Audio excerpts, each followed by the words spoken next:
Hello again. Time to read The Losers Club by Andrew Clements. Let's start where we left off. Chapter 19, page 111. Alec rode his bike along Ash Street as night was falling on a chilly Friday evening in September. He had passed Kent's house and he was halfway down the next block. 4 more blocks and one left turn and he would be almost at Nina's driveway. And then what happens? That part wasn't totally clear, and Alec felt like he should probably slam on the brakes, turn his bike around, and pedal back home as fast as he could. This plan had hatched right after dinner. It was Friday night, and a good one, too. He had gotten all 9s and 10s on his first end-of-week report card, so he was safe from the homework dungeon for another week. But Alec hadn't felt like watching a movie with everyone else in the family room, so he'd walked upstairs and flopped onto his bed and started to read, just as he'd done 1,000 times before. But tonight he couldn't get a certain conversation out of his mind, a conversation he almost wished he hadn't overheard. But he had overheard it, because he had listened to it on purpose. That had been earlier in the day, right at the start of extended day. He had stopped at the door of the gym to double check with Mrs. Case about the open house in October because he was starting to worry about that. He had told Nina he was going to take care of the whole thing, and it was a promise he really wanted to keep. Mrs. Case had been relieved that he was finally taking the open house seriously. As I mentioned, the principal asked if we could talk about extended day right before the refreshments at the end of the regular open house, so our presentations probably won't start till about 8 o'clock. I'm thinking somewhere between 400 and 500 kids and parents and teachers will be here in the gym. Mrs. Vance said she's planning on refreshments for 550, just in case. It's going to be quite an event. Mrs. Case confirmed that the open house was October 20th, then added, which is still more than a month away, so that's good.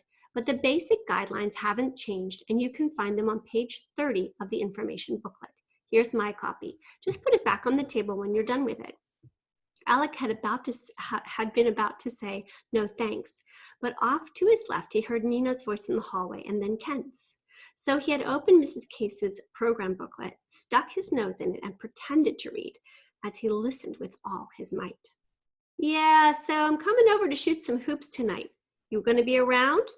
As usual, Kent had sounded very cool, very smooth. Probably, Nina said. Richie said some guys might show up tonight. He's hoping for a game.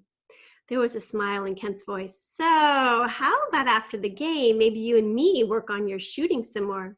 I think you could probably get onto the girls' b-ball team at middle school next year. Really? Alec could tell Nina had loved the idea, and Kent knew it too. No kidding, you've got natural talent. If you worked hard, maybe by high school you could even be a starter. I can't wait for next year. 7th grade is when sports really start to matter, you know? Basketball, soccer, baseball. I want to do everything. It's going to be awesome. The way Kent had turned the conversation back to a celebration of his own wonderfulness made Alec groan. But Nina hadn't seemed to notice. She'd said, so yeah, I'll see you tonight, okay? Great, catch you later. And that had been the end of Alex's eavesdropping. But sitting near Nina at their table for the rest of Friday afternoon, all he had been able to think about was Nina and Kent playing basketball in the moonlight. He knew it was a silly image, but he couldn't get it out of his head.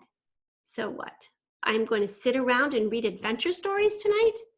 That's the first question Alec had asked himself as he lay on his bed thinking about all this after dinner. But he hadn't stopped there. He'd kept on asking himself questions. I've read all these books about these amazing heroes who do incredible things, people who fight for honor and glory and patriotism and love. So what about me? Do I just sit around while Kent grabs all the attention?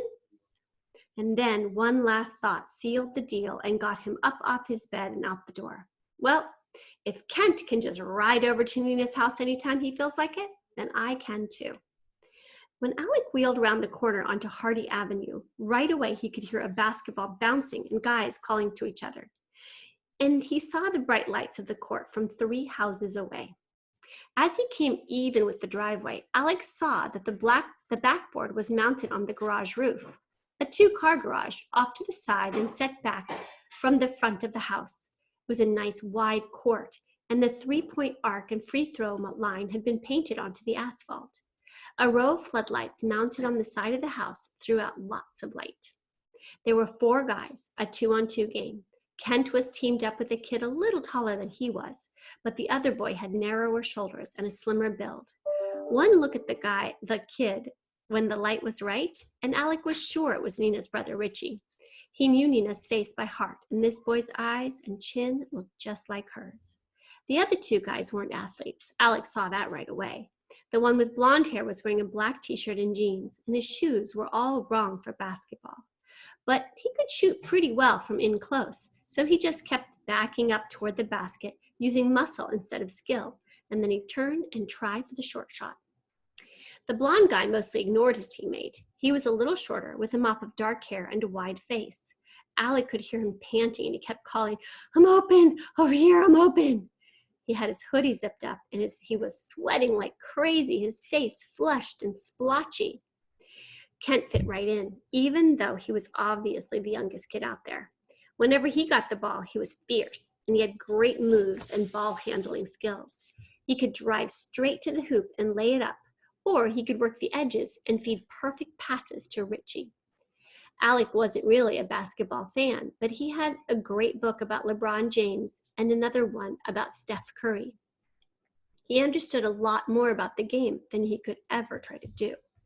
Alec stood there straddling his bike on the sidewalk at the end of the driveway, but it had gotten pretty dark and he was beyond the lights of the court. The players inside that brightness didn't notice him. He watched for a few minutes, but then the blonde kid batted a pass away toward the street, and as Kent chased it, he almost fell over Alec's bike. "Whoa, sorry, didn't see you." Then Kent blinked and he saw who it was. A big grin spread across his face. He got the ball, then grabbed the handlebar of Alec's bike and pulled it forward about 10 feet into the lit part of the driveway. And Alec had no choice but to stumble along forward with his bike. "Hey guys, check it out. This is my old buddy, Alec the Bookworm. Looks like his mommy let him come out and play tonight because he's usually tucked in with his blankie and his bedtime story by now, right, Alec?" Alec was surprised at the sharpness of the teasing. Kent had seemed almost friendly the past few days. Right away, he realized that Kent was showing off for his older friends, but knowing that didn't make him feel any less angry. He stepped off his bike and Kent tossed it to the driveway, hard. Alec's hands clamped into fists. His stomach tightened. His breathing got shallow. He had a coppery taste in his mouth as he ripped off his helmet and dropped it to the ground. The rear tire of his bike was slowly spinning, and Alec stepped around it and looked Kent in the eye. He had never had a fight before, not a real one, not until now. As Alec came another step closer, Kent stopped grinning and took a quick step back. Kent had been in a fight once, and he could see what was coming. Alec felt like a strange light was glowing all around them, and Kent's face lit up like a Halloween mask, with long shadows stretching off behind him, and he, "Hey, Alec, hi, how come you didn't tell me you were going to come over? Did you just get here?" Alec spun around and saw Nina. She slammed the back door of a car and trotted over to him, all smiles. Alec saw 2 other people in the front seats, her mom and dad. Alec turned for a quick look at Kent, and when the car headlights turned off, the weird shadows around him went away. Richie walked over and said, "Hi, Alec. Nina told me about you 2 starting that club. Nice to meet you." "Thanks," Alec said. "Good to meet you too." Richie had a friendly smile, and Alec liked him right away. Nina said, "So can you come inside, or did you come to play basketball?" "Yeah," Kent said. "How about we shoot a game of horse, or maybe a game of bookworm, which is more fun because it's longer words so you won't lose quite as fast." Alec bent down to get his helmet, pulled it on, and then picked up his bike. He completely ignored Kent and spoke only to Nina. "Thanks, but I was just riding by and stopped to say hi. I should head home before it gets totally dark. So I'll see you on Monday?" "Okay," she said. "See you Monday." Alec thought she seemed disappointed, but he shoved off anyway. It was a slow ride home. Alec barely saw the street, hardly noticed as he pedaled and braked and rounded the corners. And as he turned into his driveway and walked his bike to the garage, he realized something.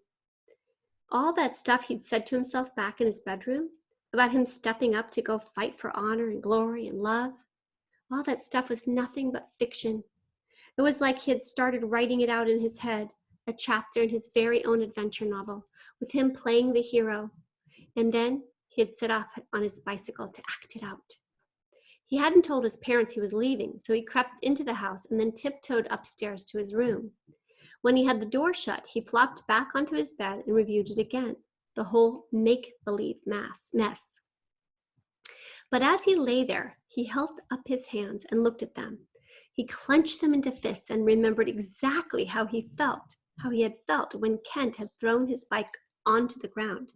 He remembered exactly how the bike's back wheel had made this tick, tick, tick as it slowly turned. And he remembered exactly how his feet had felt as he had stepped around his bike and then looked Kent right in the eye. 3 moments of perfect clarity, complete in every detail. His trip to Nina's house had definitely started out like fiction, almost like a dream. But then he had actually done things, and as he did them, he became the owner of a collection of interlocking moments, moments that belonged only to him, and those moments were not fiction. On that Friday night, Alec didn't read, didn't even think about books for at least half an hour, a long time for him. He lay there quietly on his bed, thinking about his life, all of it. That's the end of the chapter.